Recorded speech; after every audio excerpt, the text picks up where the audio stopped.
ne vais pas me poser de questions. Non, S'il vous plaît. On a dit de nouvelles questions. Oui, Monsieur le Président. Posez d'autres questions. Oui. Ça a été posé plusieurs fois. Et Je fais remarquer que le commandant du groupement d'artillerie du camp Alpha Yaya Diallo, le colonel Mamadi De Condé, et le général Ansouman Kaba, le chef d'état-major de l'armée de terre, dans leur PV d'audition, ont fait cas de cette réunion qui s'est tenue à la présidence pour respecter les consignes que vous avez données. Oui, mais pas sur ma présidence. Pas sous votre présidence, Monsieur le Président. Non, j'ai dit non et je dis non. Ça ne s'est pas passé. Je ne suis jamais vu. D'autres questions?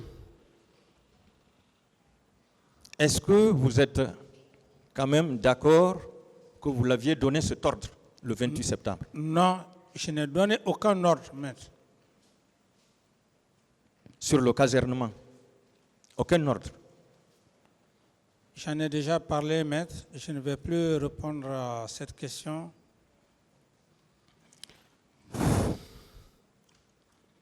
Asseyez-vous, maître.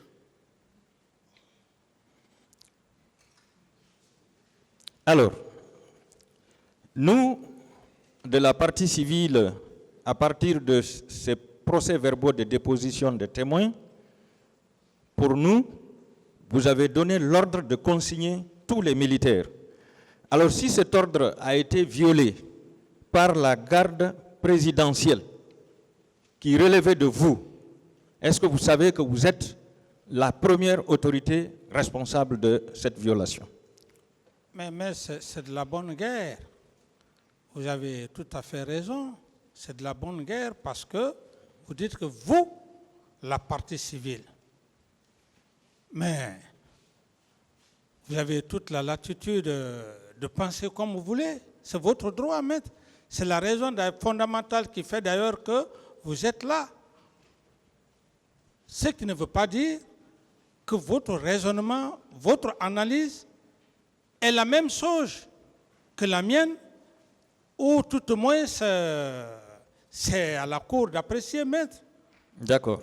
Est-ce que vous êtes prêt à une confrontation avec ces autorités militaires d'alors qui ont déclaré que vous aviez donné ordre de consigner les militaires? Est-ce que vous êtes prêt à une confrontation sur cette question? Je n'ai aucun avis si la Cour estime. Monsieur le Président, je sollicite la comparution à titre de témoin assisté par ces autorités militaires que je viens de citer pour être confronté à M. Moussa Dadis Camara par rapport à la question. Oui, mais ils vous diront ici... S'il vous plaît, c'est une demande qu'il est en train de faire. Ça ne vous est pas adressé. Voilà. Au moment opportun, le tribunal appréciera ça. Continuez avec les questions. Est-ce que vous savez, Monsieur le Président, qu'à cause de cette violation, de cette consigne, vous êtes complice de tous les crimes qui ont été commis au stade du 28 septembre par la garde présidentielle et les recrues de Kalea? Ça, c'est votre pensée, maître. Je ne peux vous l'occulter. Mais je ne suis pas complice de qui que ce soit, maître. Alors, dans l'armée, après le chef de l'État et le ministre de la Défense nationale, hiérarchiquement, quelle est l'autorité qui vient? Je n'ai pas de réponse à cette question, maître. C'est le chef d'état-major général des armées, non? Je n'ai pas de réponse à cette question. Vous n'avez pas de réponse. D'accord. Moi, je vous précise que c'est le chef d'état-major général des armées. Est-ce qu'un recrutement peut se faire, un recrutement dans l'armée peut se faire sans la participation du chef d'état-major général des armées? Moi, ce n'est pas au chef d'état-major général des armées. À l'époque, s'il devrait y avoir un recrutement, c'est au ministre de la Défense. Il a la voie hiérarchique. Je n'ai pas besoin d'appeler le chef d'état-major général des armées. Il y a un ministre de la Défense. C'est au ministre que je me réfère, maître. J'ai dit sans sa participation. Ça, c'est autre chose. Puisque vous êtes de l'armée. Ça ne ressort pas de mes attributions. Cette question, c'est entre le ministre de la Défense et son chef d'état-major à l'époque. En tant que commandant en chef des forces armées, militaire de votre État, qui a suivi les cours d'état-major général, est-ce qu'un recrutement peut se faire dans l'armée sans la participation du chef d'état-major général des armées? C'est la question. Cours d'état-major. Elle est technique. Écoutez-moi, maître. Ce cours d'état-major n'a rien à voir par rapport à ce que vous dites. Ce n'est pas ce qualificatif qui va me pousser à quitter, comment dirais-je, sur le chemin de la vérité. Moi, je dis clairement, et je réitère, que mon seul interlocuteur en matière de recrutement, c'est le ministre de la Défense. Maintenant, qu'il y ait autre chose entre le chef d'état-major où il n'a pas été informé, je ne gère pas cette situation, maître. Alors, je vais vous lire très rapidement le procès-verbal d'audition du chef d'état-major général des armées sur la page 2 où il déclare que les recrues étaient à la charge exclusive du chef de l'État et du ministre de la Défense dans le cadre de leur propre sécurité. Il ajoute qu'il n'a ni assisté à leur recrutement ni à leur formation. Est-ce que vous êtes d'accord avec moi que ce recrutement était un recrutement clandestin? C'était une milice qui était à votre solde pour exécuter le sale boulot. Le ministre n'a jamais été à ma solde. La milice, je parle des recrues. Laissez-le répondre.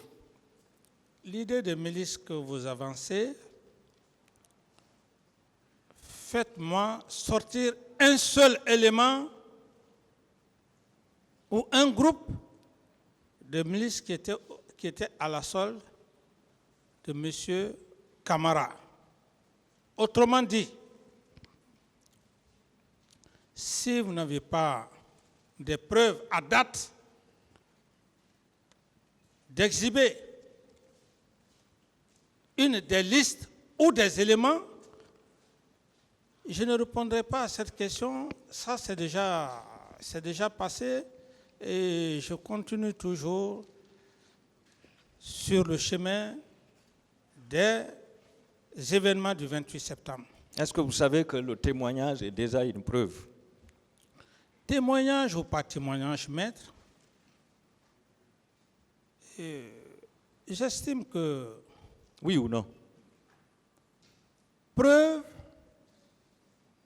par rapport à des affirmations non fondées, ça c'est votre preuve. Mais est-ce que votre preuve et ma preuve et celle de la Cour, c'est la même chose? Je laisse le soin à la Cour. Alors, Monsieur le Président, pourquoi vous avez roulé tout le monde dans la farine, tant au niveau de l'instruction que devant ce tribunal, en disant que c'est votre chef d'opération, Feu Makambo, qui vous a réveillé le 28 septembre aux environs de 10 heures pour vous informer que la manifestation était en train de se dérouler, alors que Makambo même était au stade avec Marcel, Georges, et vous étiez avec Pivi et son groupe à Marokana. Pourquoi vous continuez à rouler tout le monde dans la farine, Monsieur le Président? Écoutez-moi, ça ce sont des allégations que je ne vais plus revenir là-dessus. Le cas de Maracana, je suis un homme, j'ai déjà parlé devant le tribunal, je n'ai plus besoin de revenir là-dessus. Ensuite, ce que vous dites, ça n'engage que vous, maître. Moi, je ne suis pas là.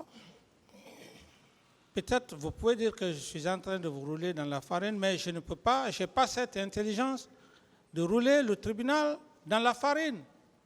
Maître, avec tout le respect que j'ai pour vous, j'estime que cette cour, quelle que soit l'intelligence de qui que ce soit ne peut rouler cette cour dans la farine